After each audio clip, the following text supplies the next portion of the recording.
Welcome back to our channel. Today we have something really exciting to share with you. We'll be showing you how to use ChatGPT to check for SSL Certificate Expiration. This video is going to be especially useful for DevOps professionals and SREs. So let's get started. If you're unfamiliar with ChatGPT, it's a powerful language model developed by OpenAI that can help with a wide range of tasks. All right, here we are at the ChatGPT interface. You can access this by visiting chat.openai.com in your web browser. If you don't have an account, you'll need to create one, but don't worry, it's free.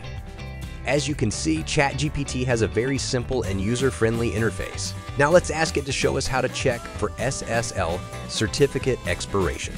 We'll simply type in a single prompt. I want to check for the expiration of SSL certificates. Can you tell me how to do it? Now ChatGPT will process our request and provide an appropriate response. Here it is. As you can see, ChatGPT gave us 6 possible solutions.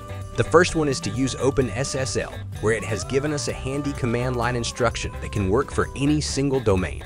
Below this, it has suggested certain online tools, including one that I use quite often, which is the SSL Checker tool. The third solution is a manual process, wherein we can check the SSL encryption status of any website using our web browsers. The fourth option is quite interesting. This is a script that lets us check for multiple domains in a single shot. We will look at it in more detail in a bit.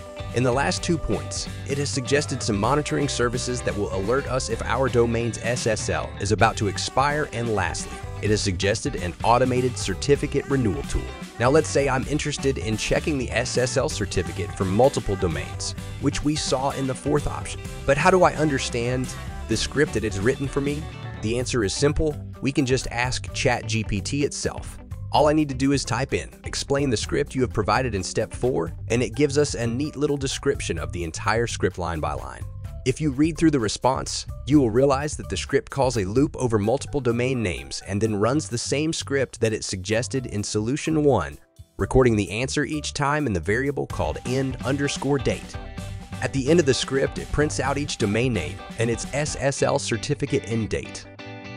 That's it for this video, folks. If you found it helpful, please give us a thumbs up and subscribe to our channel for more useful tips on how to use ChatGPT to automate your simple tech support problems.